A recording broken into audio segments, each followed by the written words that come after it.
Hey guys, welcome to Thursday here on Project Nerdy. As you know, this week is Wildcard Week, so I'll be answering questions that you guys have asked me in the past.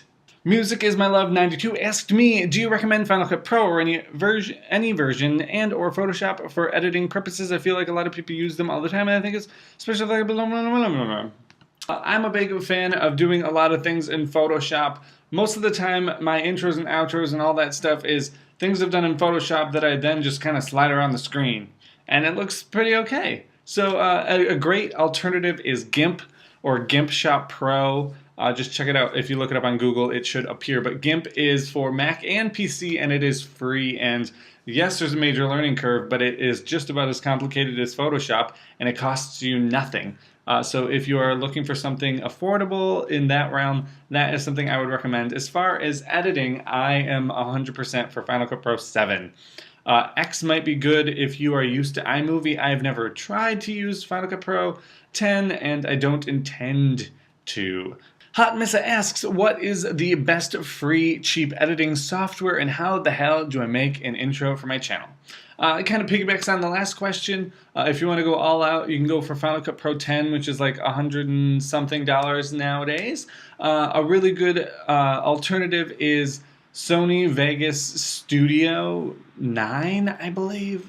There might be a 10 now, but Sony Vegas Studio is like in the $70 range, and I really recommend it. It's what I used to use before I got Final Cut Pro, and it's really good for the price. In the free range, you can of course use Windows Movie Maker and iMovie. Anything else, I haven't really found any legitimate useful things to edit videos. Kyle from Project Nerdy asked me, what are some of the most common mistakes people make while producing, editing YouTube videos, and how should they avoid these issues? That is a really good question, and I should spend an entire video on it. But one of the big mistakes I see is when people shoot a video with a light behind them or a window behind them. What that's going to do is overexpose behind you or make you almost just blackness because your camera is trying to adjust for the light behind you. It's going to try and adjust the exposure. So always either film in front of a window or with lights in front of you, not behind you. It will mess up things, especially on the